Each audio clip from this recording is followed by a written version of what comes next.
The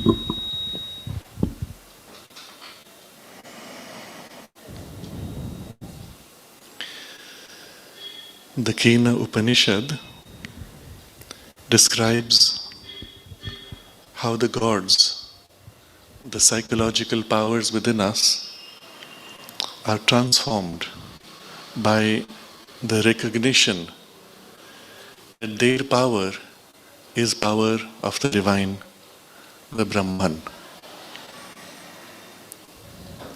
That transformation does not take place instantly.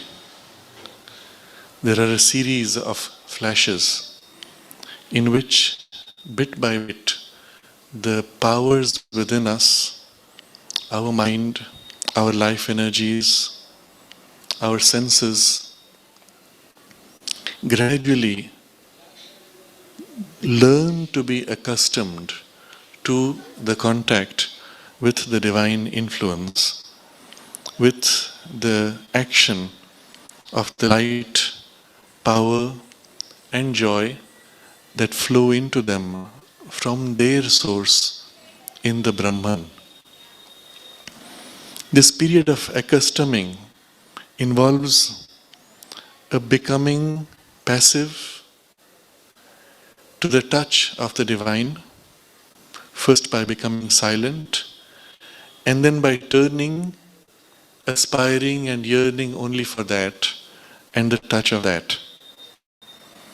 The repetitive touch and visitation from the beyond fixes the gods in their upward gaze and expectation.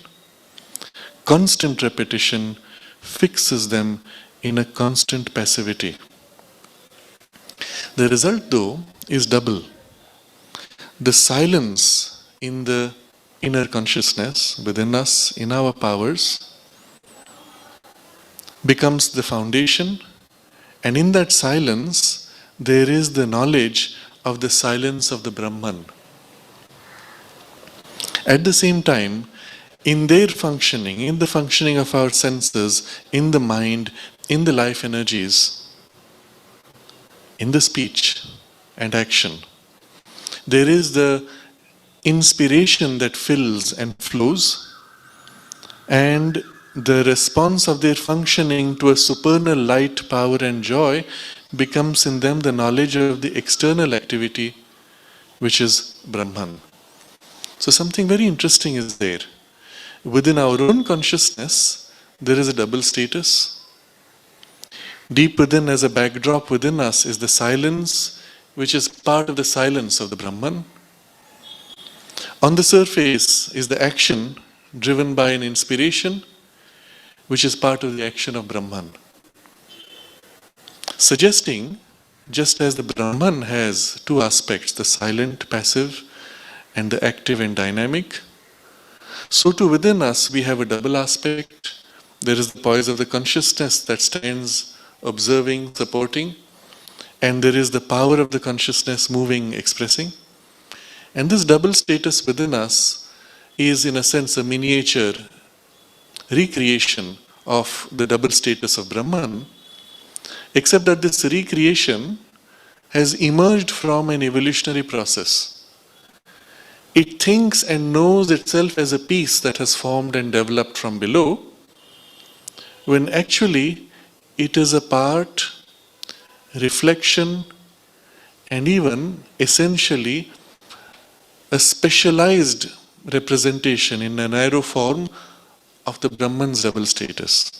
And so as it grows, as it awakens to the source, it opens out, and this double status within us joins with the double status within the Brahman. It is an experience which is sometimes spontaneously had in the unfolding of the yoga, sometimes separately and sometimes in a double consciousness. Separately, it may appear as if when you lean within your consciousness to rest inside in the silence within is felt to be vast and eventually one with the silence of the whole cosmos and the Brahman. Or in the outer action, as we watch from a poise of an observing, witness consciousness, we watch our own actions and we realize our action is never separate from the action of the universe. Everything that's happening within us flows from outside, flows through, and flows out. Our life energies are flowing from outside. Our mind and thoughts also are coming in from outside and act. And from this poise of the witness consciousness, we realize actually what we called our activity was never really separate. It was always part of a universal activity. We had only an illusion of separateness. But these are two experiences which can happen separately. But when they join, there is this very interesting experience where your inner silence of the witness voice of consciousness is one with the silence of the Brahman, the self. Your separate witness, which could have been a poise of the mind or some inner poise, loses itself, its separateness in the self. And at the same time, the movement of the activity of life, mind, energies is seen to be part of the whole, which is the action of the Brahman, of the dynamic aspect of the self. And there is only self in its double aspect. I, this what was a little person, is at the point of that passive, active play, expressed and taking place through a special focus. Naturally, in such a consciousness, where is the sense of I? It thins out rapidly. The I of the awareness loses itself in the silence of the self.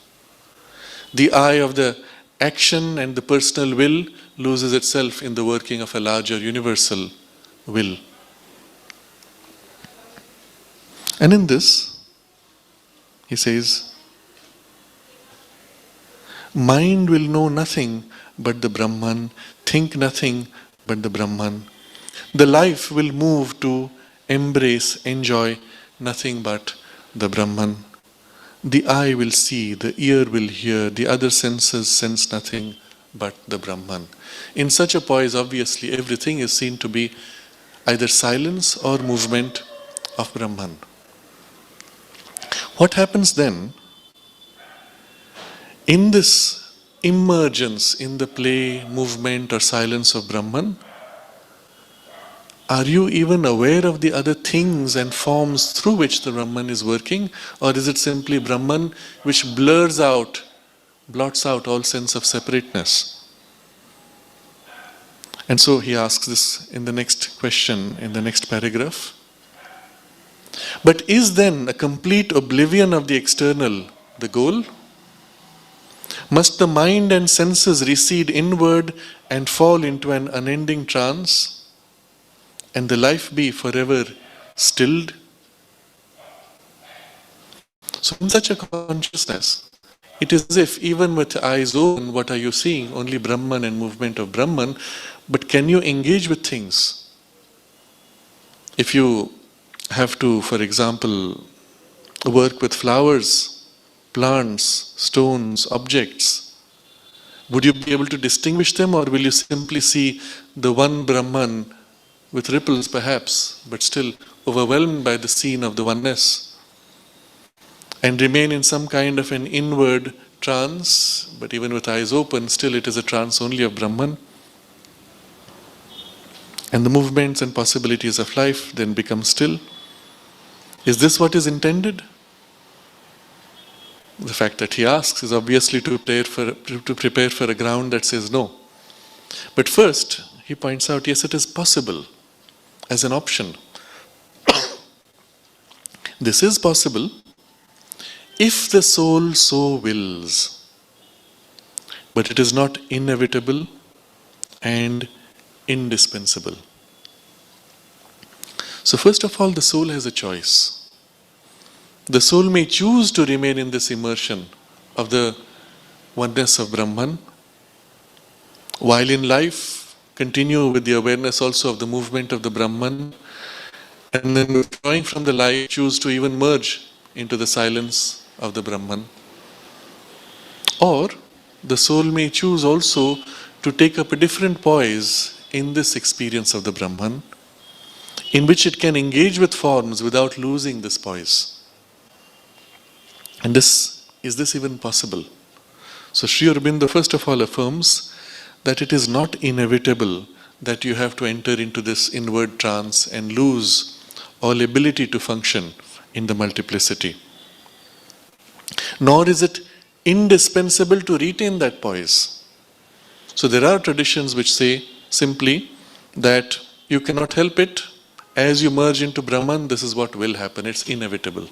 So Sri Aurobindo says, no, it's not inevitable. There are traditions which say it is indispensable for you to be in this silence within if you are to experience the Brahman. Otherwise, you get out of the silence and you are in life, but then you don't have the experience of the Brahman. And so they say it is indispensable for the experience to be like this. And again, Sri Aurobindo says, no, it is not indispensable. Not inevitable, not indispensable.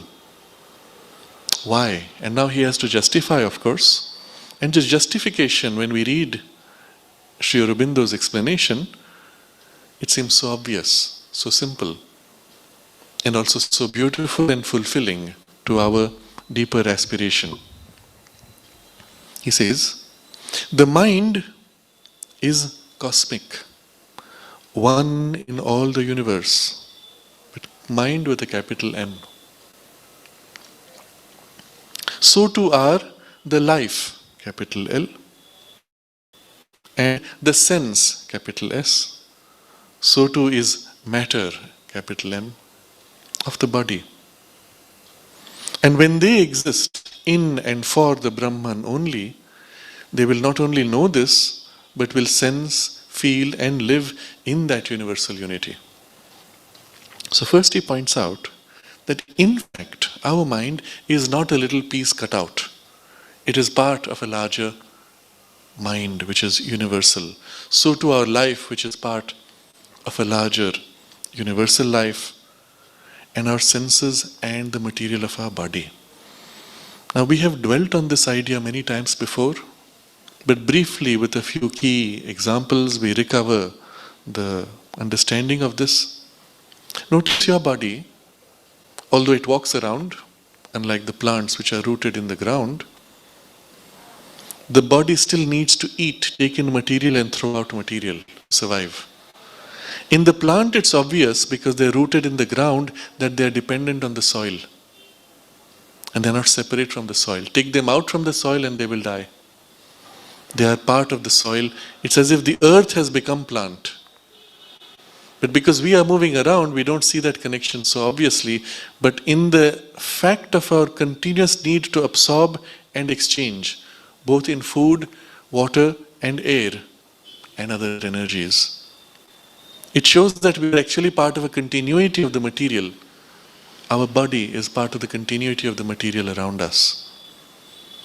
In practice, if you throw poison into the environment, well, it just comes back into your body, is a part of your body. By a kind of an extension in time, we notice everything that's out there eventually gets in here, and everything that's in here eventually merges into what's out there, and we are never really separate. The separation is only a sense of a temporary appearance of the physical body. So our body, the matter of our body is part of a universal matter, so too the life. As we are breathing in, we are expelling life energy, taking in and expelling. The environment being disturbed, we absorb the disturbance which makes us disturbed. Or if we are disturbed internally and we expel it, it spreads the disturbance in the environment which is picked up by others. And so in the energy itself, there is a continual flow in which our personal energy is not separate from the energy outside. If we were to see with clairvoyant sight, we would see the energy being drawn in the subtle body and then flowing out in the subtle body, and a continuous process of exchange, keeping a precarious balance. If at any point you take in too much, you get destabilized. If you expel too much, you get depleted. And so you have a kind of a rhythm, taking in, expelling, taking in, expelling. As our breathing, physical breathing only replicates that rhythm. to keep a kind of a balance. And the moment we are depleted in energy, we draw much more intensely. And the same of the mind. And we have seen this before. Our mind is part of a larger mind in which the thoughts flow, enter our mind, or even pass through. Thoughts that we may rarely create. Most of our thoughts are coming in from outside. The few thoughts that we consciously create go out and spread into the environment. And it's not difficult to verify this. If you sit with a group of people sitting quietly and you create a clear, distinct thought which is formed, people around can catch that. This kind of a transmission can be even experimented and played upon and is easy to do. In fact, there are many unconsciously are imprinting their thoughts and energies into the environment in order to change the environment.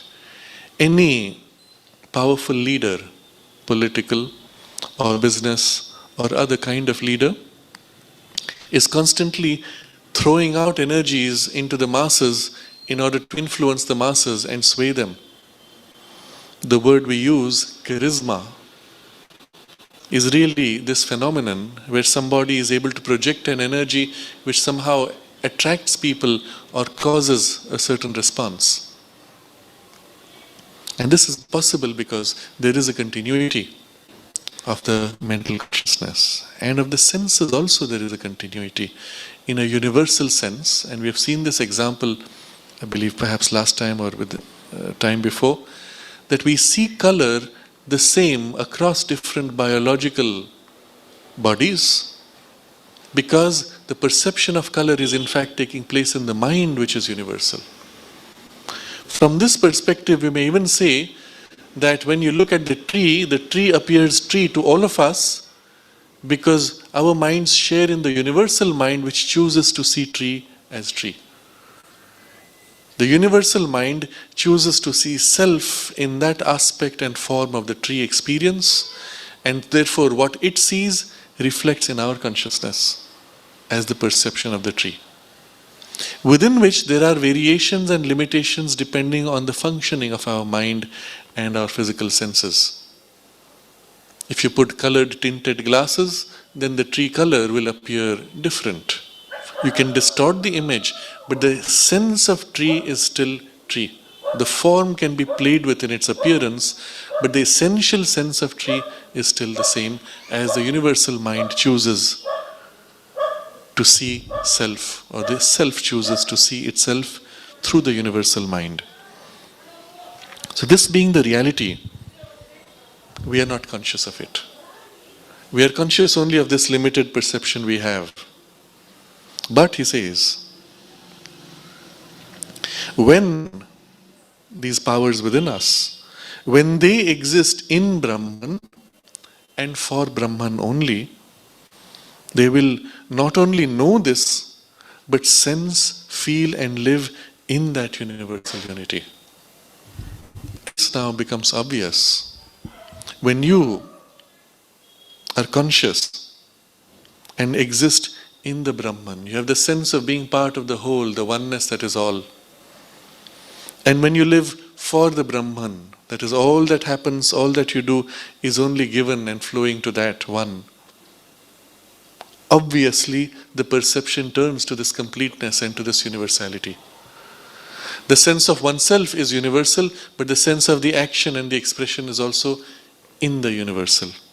From the universal, flowing into the universal. And therefore, automatically, the powers within us, mind, life, senses, know this fact of their universality and sense, feel and live in that universal unity. Because that's all there is. What else is there? When you are dwelling on the Brahman, Brahman is universal, and therefore everything lives for, senses for and feels for and in this universality. So this is a critical component of the transition, that the more we grow in the awareness of the Brahman and the more we grow in the a life dedicated to the Brahman, the more there is this widening of the sense of universality spontaneously. In a sense, it's the condition. When they exist in and for Brahman only, they will not only know this, but sense, feel, and live in that universal unity. And the condition is when they exist and live for the Brahman only. You will see in any process of yoga, in the beginning there is a first point of contact with the divine. One begins to receive, one begins to give, whatever form it may take, in action, in the karma yoga, in the heart's love, in the bhakti yoga, in the mind's dwelling, in the jnana yoga.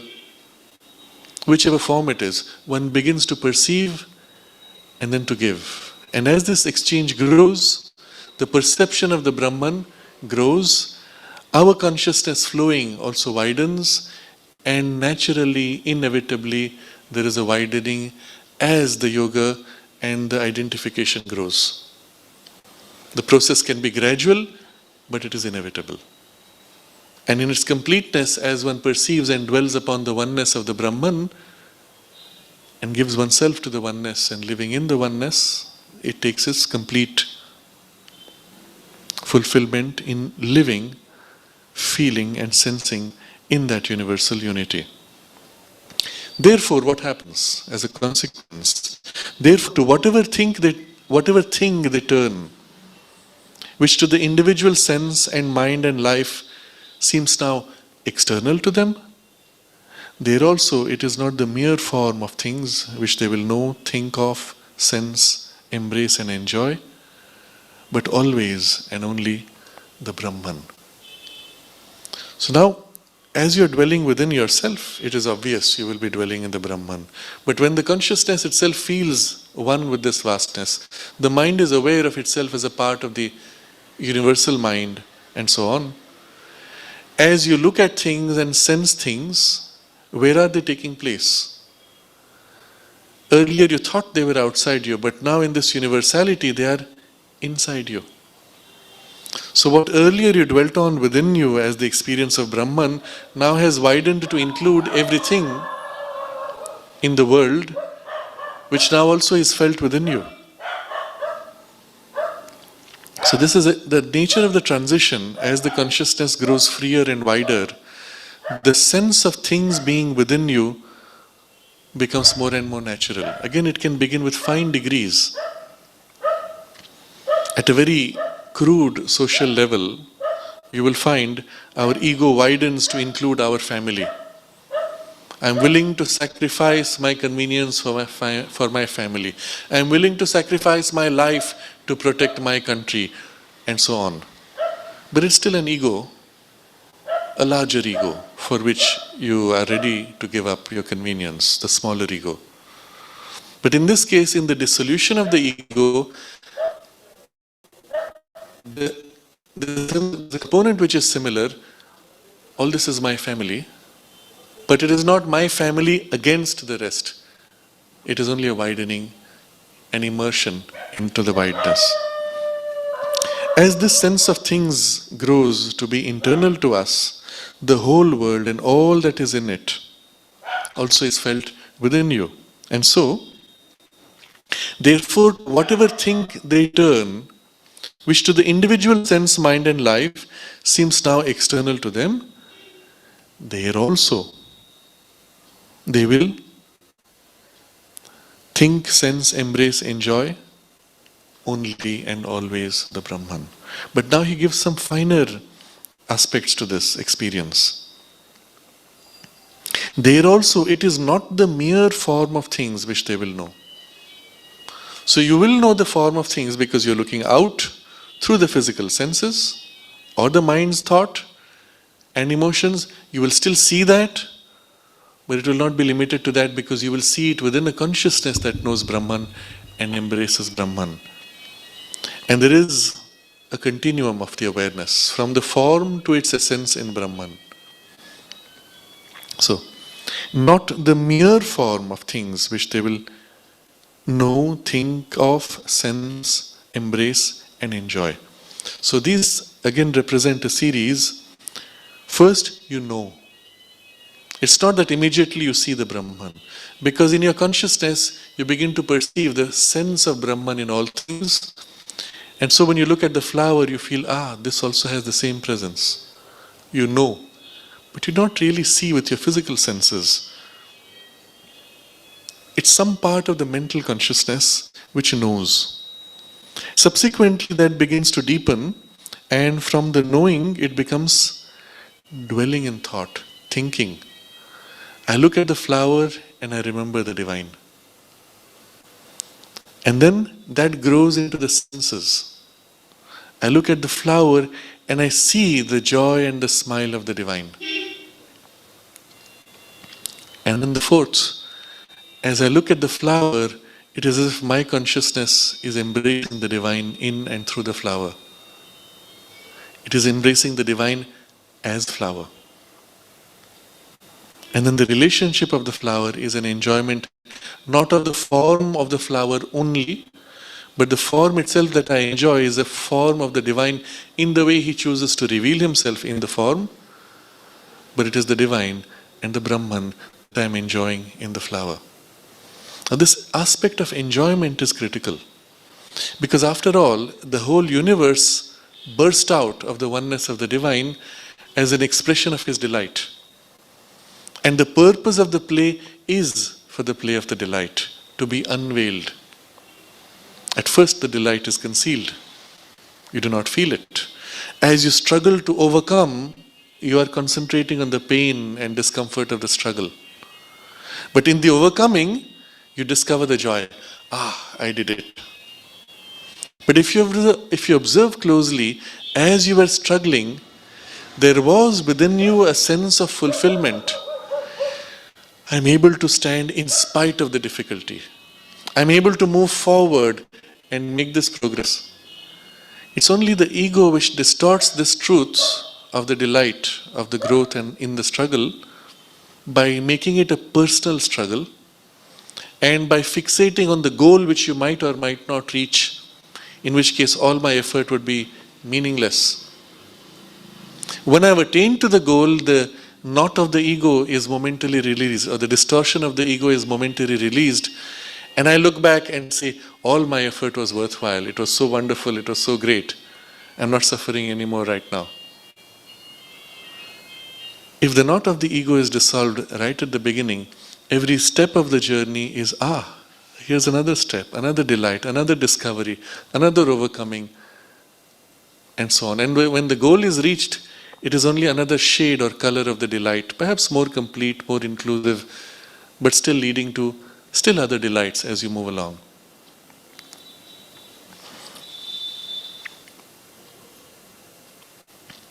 Moreover, the external will cease.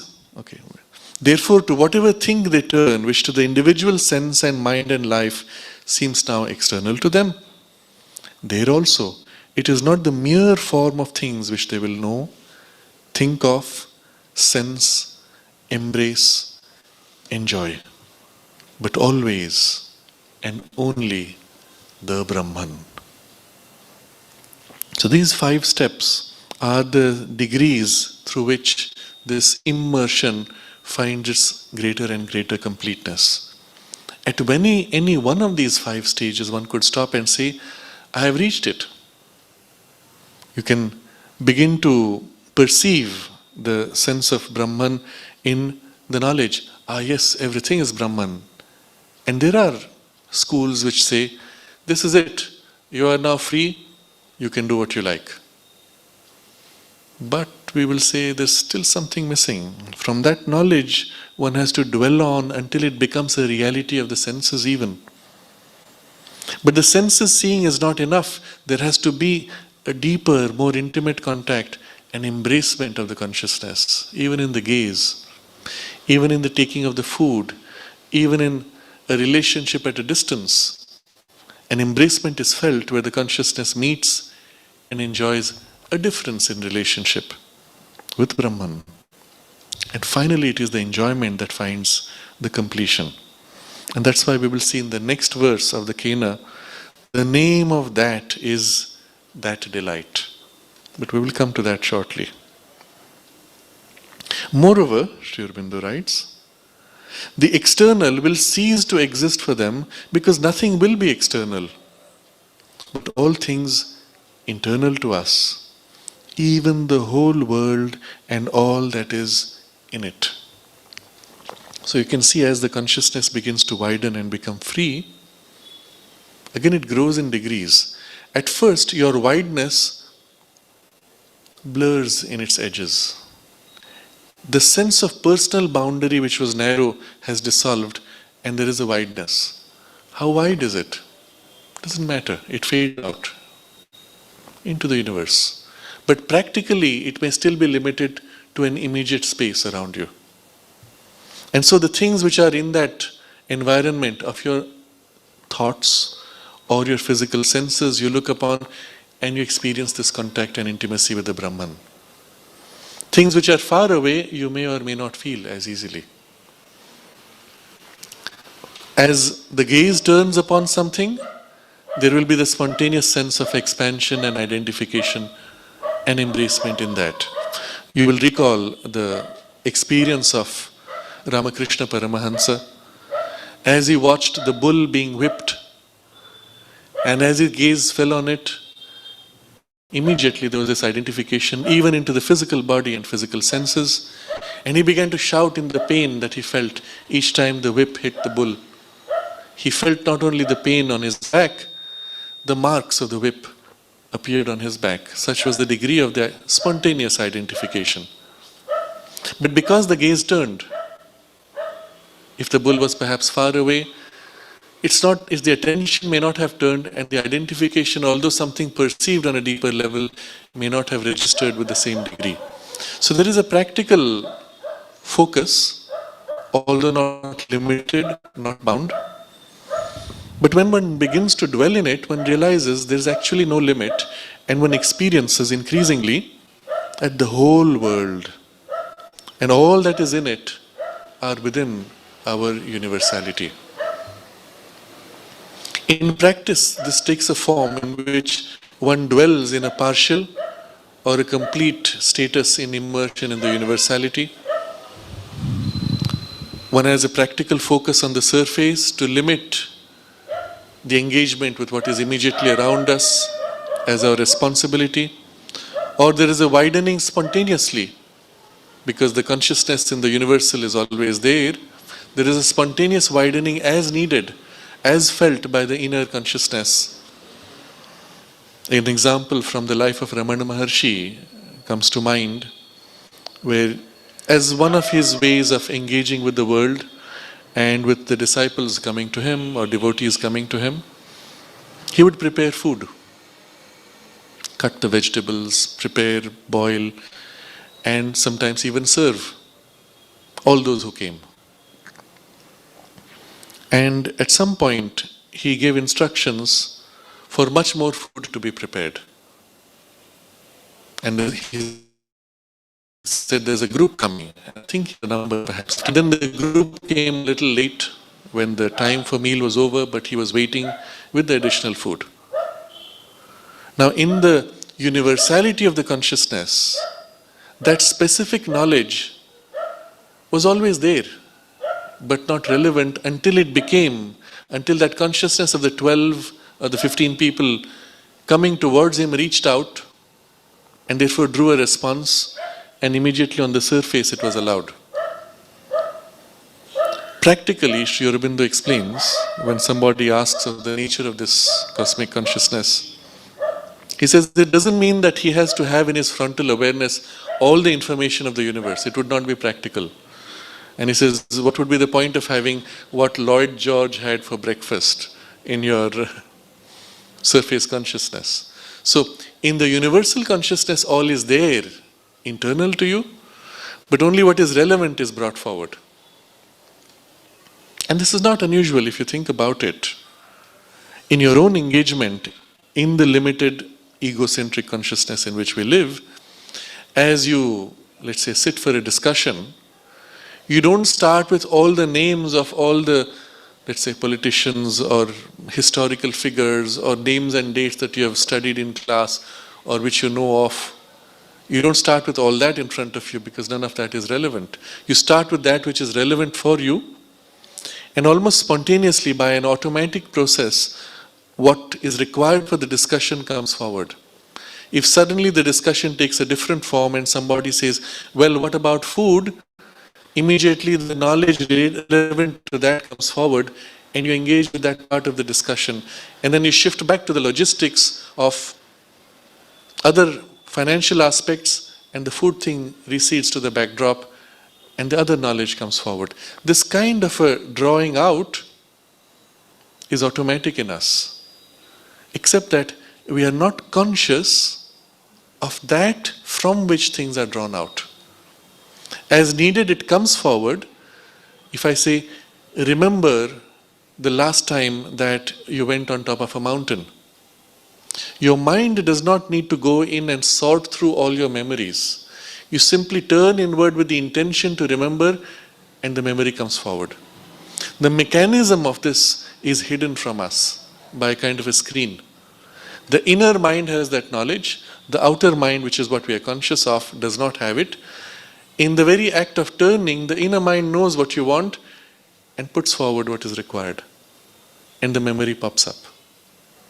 What happens with this universalization of the consciousness, the outer and the inner merge. All that is there, in fact. But the same automatic process of bringing forward what is relevant is still continuing, except you're fully conscious of it. You're fully conscious that the full memory is actually there. If you wanted to, you could turn in and you will have the memory of whatever you need to know.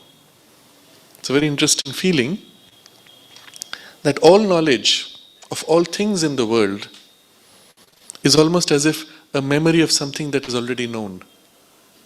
And the surface part of the awareness turns in only to remember. What is Lloyd George having for breakfast? Well, that's what I remember. The mother explains that when the consciousness widens thus, not only it is in the universality of the present, but the universality also of time, past, present and future. And so you remember in the same way things which happened in the past, but also things of the future. And so she coins this term, which is quite unusual when you think about it at first. She speaks of a memory of the future. So in a consciousness which is increasingly liberated, increasingly aligned to the true consciousness of the divine, when you turn to the future, even the things which are intended to happen are remembered as if a memory. And it's a memory of the future. So the external will cease to exist for them. For what? For the powers within you. The mind, the life energy, the senses. The external will cease to exist for them because nothing will be external, but all things internal to us, even the whole world and all that is in it. No limit. You may not find it worthwhile to put your attention on life on another planet. Because, well, what does it matter? Of course it's there. But what are you going to do about it? But if it's relevant for your work, of course even that would be available. Otherwise, you simply put a normal, practical focus of your work. For, he says, why must this be? For the limit of ego, the wall of individuality will break. The individual mind will cease to know itself as individual. It will be conscious only of universal mind, one everywhere, in which individuals are only knots of the one mentality. Now he is elaborating each of these statuses. What is the experience of the mind when it experiences the universality? Experience of the life energies, even the body and the senses, what they experience. Now you will see, the idea is similar, of course, barriers breaking on all three levels. But what is the relationship of this individual which was there, which is still there on some level, with that which is now yourself as the universal. What's this relationship here? In the mind, in the life, and in the body and senses. You will find it describes a different term for each of these. For the mind, he speaks of not of one mentality. For the life, he speaks of whirls of the indivisible flood of pranic activity. And for the body, he speaks of the real body and the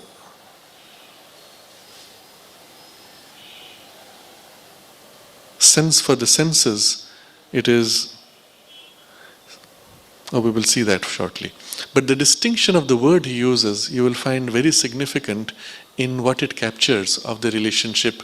Because you could say both are knots. No, there is a difference in the quality of the knot in the mind or in the life force. And this distinction is important. So let's explore each of these lines separately. Common to all, the limit of ego, the wall of individuality will break. Now, in stating it thus, we are also understanding the nature of the ego and the nature of what changes. When he says the limit of ego, the wall of individuality, he's putting these two as equivalent. Ego is the sense of separateness. I and not I. The table is not I. The flower is not I. When somebody tears my clothes, I might say, why are you attacking me? Because practically my clothes are a part of I in my relationship with people and things. But when the same clothes are separated from my body and they are put folded neatly on the table, you will still see it as not I. So if you begin to introspect, what is I and what is not I? Your fingernails, they are yours. They are you even. You're attacking me, you're hurting me when you hurt me on the nails. But when I cut my nails and I place them on the table, is it I or not I? The same with the hair. It's not a nice example, but it is something which is interesting to notice. In one of the systems that is used by certain intelligence agencies, when they would arrest people as a way of torturing to get information out during the Second World War and others, one of the things they would do is pull out the nails forcibly by pliers and have them piled in front of the person. Suddenly your fingers are without nails, painful, hurting perhaps, and in front of you those nails are sitting there. And it would create such a shock in the sense of identity. Most people would break down halfway through the process. And you see why this happens. The part of me which was so intimately my body is now suddenly cut off and put away. What am I? And it breaks completely the sense of I. So I said it's not a nice example, but if you observe, essentially this is what is happening in our sense of identity when we deal with personal possessions which are that we are especially attached to. This is mine. If you snatch it away from me, it's as if you're tearing a part of me away. If you break it, you broke my favorite vase. I feel pained as if you broke me. And it takes me a while to get free of that pain. I may carry it even for years. I remember my favorite vase, that person broke it, and intentionally, just to spite me, I will never forgive him. So you have attached to it to such a degree that if you think about it, it's irrational, but in your energy, in your senses, in your identification, it was you. But you could disengage, dissociate from this. So the question is really, what defines this sense of separateness of I and not I? And it's something worth introspecting. You discover very quickly that even your body is not I. Your emotions are not I. Your thoughts are not I. You come to a poise of mental awareness, and even that you can let go of to something even more essential, which is And the only way you come to something permanent, look at it practically, whatever you can cut out from you and still survive is not truly I. What you come to eventually is an inmost essential awareness, and it does not need anything external to exist, to be fulfilled, and there's nothing you can cut out from it. It is so complete and yet indivisible in its oneness. And that's your inmost divine presence in the psychic being. And you experience its immortality. You can see that nothing can ever damage it. In the Bhagavad Gita, Sri Krishna explicitly states it thus by saying, the soul, the self in that case, cannot be wet by water, cannot be burnt by fire, cannot be penetrated or cut up by the weapons and so on. And he's using literally, or cannot be blown by the wind or dried by the wind. But using the 5 elements, he is covering all material, all substances. You will recall our discussion about the 5 elements as being only 5 degrees of the universal force as it develops the experience of form.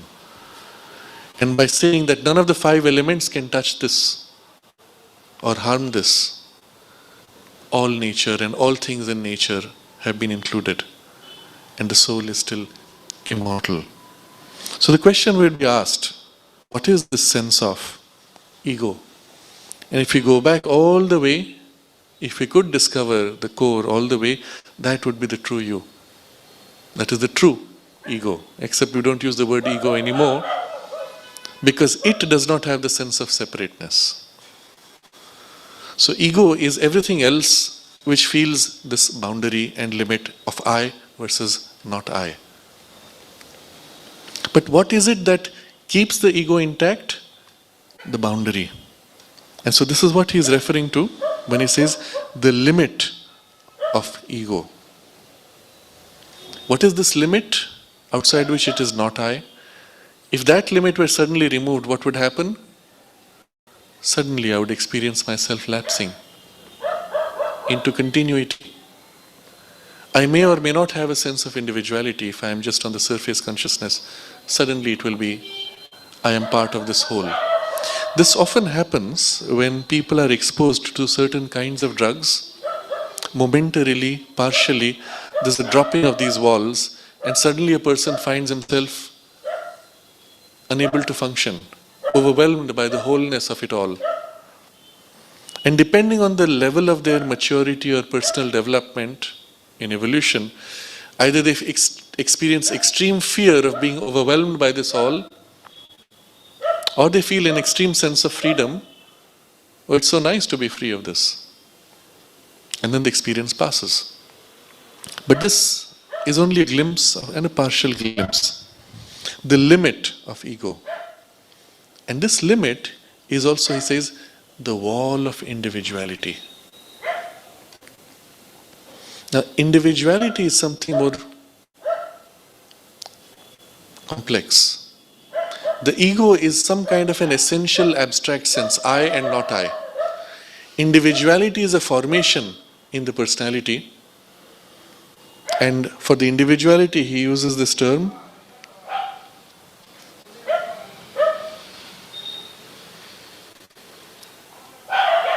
wall. Ego has a limit because it's something more essential. Individuality has a very distinct sense of a boundary and a wall, and even a protective wall. And you notice what happens. If you suddenly approach somebody with all the good intention, you honestly tell the person, do you know you have a problem with jealousy? How dare you speak to me like that? And you block it out. Immediately you go on the defensive because something has penetrated that wall and has upset your image of yourself. And you push harder that wall. Somebody is praising me and I say, oh, you're such a nice person and I'm so happy and you're so happy. There's no threat and I'm not conscious of the wall. So often in life, it is useful to have things poking you a little bit from around, which force you to recognize where this wall is, where it is hard, where it is soft.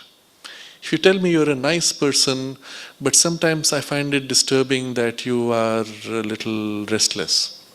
Okay, I will try my best. Soft wall. But there are things in me which you can tell me straight and I would not be able to see. Because it is something so difficult to recognize that you are unable to or you refuse to, and the wall is rigid. And sometimes in such people you need repeated pokes, sometimes painful pokes, before suddenly you realize, oh, that's what you were saying. Why didn't you tell me before? And you say, but I've been saying it for years. I'm not conscious. So we have a very complex sense of protective barrier to protect this individuality, because the individuality itself is complex. So the limit of ego, the wall of individuality will break. Now, break is a sharp term. He is describing the passage, although the passage takes place gradually, but the practical result is the wall is broken. Initially, it may have momentary, brief illuminations, gradually thinning the habit of the wall, or it can come as a sharp release, whatever way. Eventually, the wall will break. And now the four things which change. The individual mind will cease to know itself as individual. It will be conscious only of universal mind, one everywhere, in which individuals are only knots of the one mentality. So first of all, there is this release. And that's why Sri Aurobindo could have straight away gone and said, the individual will know its universal mind, that's it. But first he says, the individual mind will cease to know itself as individual. It's not yet known universality, but it knows it is not individual. This is the first step in the transition. Suddenly there's a release. What is this? For a moment you're disoriented. You have not yet experienced the fullness of the universality. You've just been released from the boundary. And immediately even there is the sense that my individuality is as if expanding and fading out, and the border where it fades out is continuing to widen. So first I know I'm no more individual. This was the illusion, and momentarily or permanently I'm free of it. But what am I? And then there is separately the deepening of that universality, which takes its own time. It will be conscious only of universal mind, one everywhere. So the oneness of that universality, of the universal mind, that becomes highlighted eventually, and everywhere it is the same. Where am I? I'm everywhere. Nowhere in particular. And yet there may be this as a focal point for my action, but I don't feel myself here. And still there is this here, and there is this special focus. What is its relation with that? In which individuals are only knots of the one mentality. The one mentality which is everywhere, here there is a knot. It can have many knots in many different places. Wherever there is a knot, you say, here is the individuality. In the example of the life force, when it takes next, so the individual life will lose its sense of separateness. So first the separation is gone, but not yet universality. Then gradually that grows. And live only in and as the one life in which all individuals are simply whirls of the individual flood of pranic activity. Whirls of the indivisible flood of pranic activity. There's a flood of pranic activity which can never be divided, because it is one. But within that one, when there is a whirl, that appears to you like an individual of the energy. Mind has a knot, life energy has a whirl. And these are the things which form your individuality. Why knot and whirl? What's the distinction? It's a very subtle point which is worth dwelling upon. In the life force, you will notice energy everywhere, and then within you, energy. But my energy is not flowing in and out instantaneously. If I look outside, I see the ocean current entering, passing through, and going from my field of vision. It enters and it exits as quickly as it enters. Nothing there that I can say is distinct. But when the current comes and flows and repeats the flow and repeats and repeats, and then a little bit exits and a little bit comes in, but the repetition is larger than the entry and the exit, then I see persistence of form. Actually, nothing is fixed, everything is moving. Something is still coming in and going out. But the repetition of the form is what I see as persisting. In fact, the whole water could be flowing in, rotating and flowing out as quickly as it comes in, but the rotation repeating is my sense of permanence and individuality. In the mind, though, it's not so simple.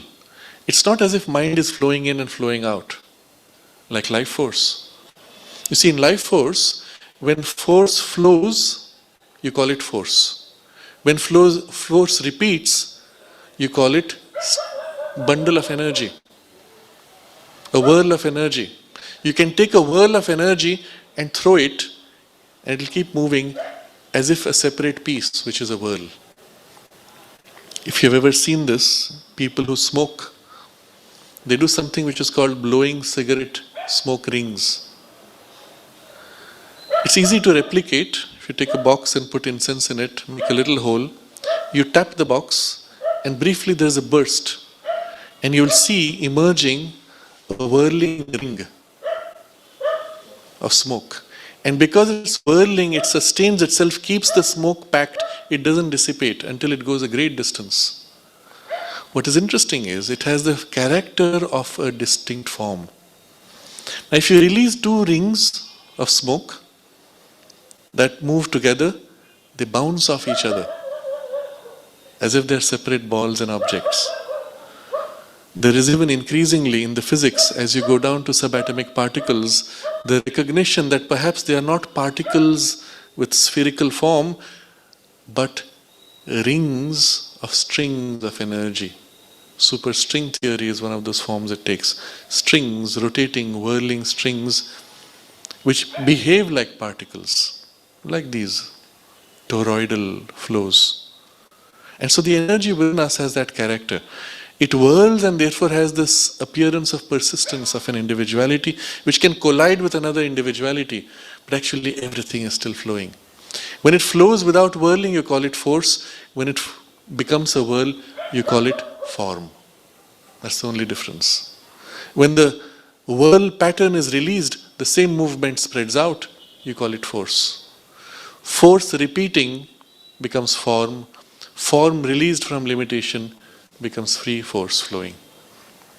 In the mind, it's not force. It's mind awareness. There's no movement, there's no repetition. So what happens in the mind which creates a distinction? The awareness which is otherwise smooth or has ripples in qualities, here also has ripples in qualities in my individuality, but that's not enough to distinguish. The ripples of its qualities are embedded and entangled within each other, that they cannot change. And if you pull one, it drags the others. It's a knot in the mind. The thought forms habitual to you, the patterns of thinking you have are embedded and enmeshed into each other like a knot. It's why the mind never sees straight, never thinks straight. Always you have one thought which drags with it other associated thoughts. You can never separate one thought purely. I say red, and immediately a series of associations get pulled with the word red. And if I have to engage with somebody who's wearing red, those associations are actually dragged in. Unconsciously I have a bias of associations which changes my behavior. I'm unable to think purely a single thought because of this knot. And the problem of mind is here. Thoughts keep rushing, forming, emerging. You try to stop thought, and the attempt to stop thought brings with it another thought. And you are unable. The solution in many traditions is cut the knot of mind. In the Greek tradition, it takes the form of the story of untangling the Gordian knot. I think it is Hercules who is given this task. Everyone has tried to untangle, they have failed. He takes the sword and cuts it. Problem solved. I've mentioned before, all the 12 tasks of Hercules are actually spiritual keys, spiritual attainments. But this is one of the forms. Sri Aurobindo's approach is different. In line with the Vedic approach, he says, cutting the mind is not the solution. You have to learn to untangle it. But the means to untangle it are different. When you untangle, you find each of these threads, which is knotted up to create this jumble, actually falls into a spontaneous tapestry, which is extremely beautiful, rich, diverse in its possibilities of expression. And a mind liberated must become a mind transformed eventually. That it can reveal the beauty of the divine knowledge. So these two key words are very suggestive, and when you dwell upon the words Sri Aurobindo uses, you discover profound insights. So the individual life will lose its sense of separateness and live only in and as one life, in which all individuals are simply whirls of the indivisible flood of pranic activity. So you will live not on this knot, of course you're aware of this knot, but you're aware of all knots in the oneness that is life, and life is indivisible. And it is in that indivisibility of oneness of life that you live, as in the mind everywhere you live. And so it will be in the next sentence, the very body and senses will be no longer conscious of a separated existence, but the real body which the man will feel himself to be physically will be the whole earth and the whole universe and the whole indivisible form of things wheresoever existent. And the senses also will be converted to this principle of sensation, so that even in what we call the external, the eye will see only Brahman only in every sight. The ear will hear Brahman only in every sound. The inner and outer body will feel Brahman only in every touch. And the touch itself as if internal in the greater body. Now all of this you can see, you get a sense of what it will be, but all the nuances, and there are rich nuances and multiple ideas here, we will explore next Sunday.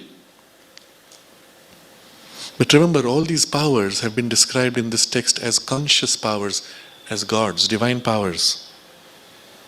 So the result is, and we read the rest of the text simply for the completion of the idea, the soul, whose gods are thus converted to this supreme law and religion, will realize in the cosmos itself and in all its multiplicity the truth of the One, besides whom there is no other or second. Moreover, becoming one with the formless and infinite, it will exceed the universe itself and see all the worlds not as external, not even as commensurate with itself, but as if within it. So such will be the nature of that experience of the cosmic consciousness, which the full scope of these lines we will explore next Sunday. For now we can simply dwell on this idea of the result of the limits of the ego and the walls of individuality breaking and the opening to the oneness of universality.